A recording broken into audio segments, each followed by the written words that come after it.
The US government could shut down this week as a deal remains elusive.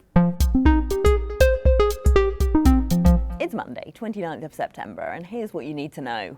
President Trump is set to meet key Democrats and Republicans in Congress later, but hopes they'll reach a short-term deal to fund the government aren't high.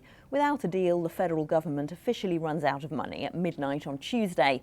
Thousands of federal workers would be furloughed, national parks closed, and Social Security payments delayed.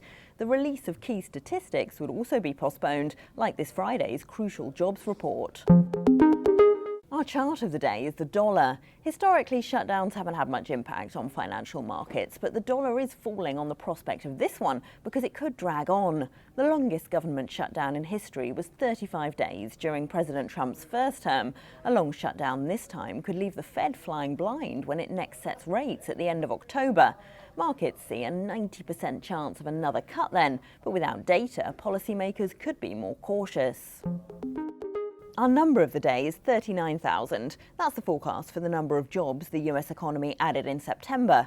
The unemployment rate is still seen as fairly low at 4.3%, but the White House has asked government departments to draw up lists of jobs that could be permanently cut in the event of a shutdown. That could have an impact on the jobless rate and consumer confidence.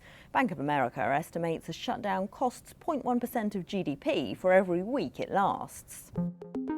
Our stock of the day is AstraZeneca. One of the largest listed companies in the UK has now announced it plans to list its stock directly on the New York Stock Exchange, although it will retain a listing in London and keep its headquarters in the UK. President Trump has put pressure on pharmaceutical companies to move their production to the US.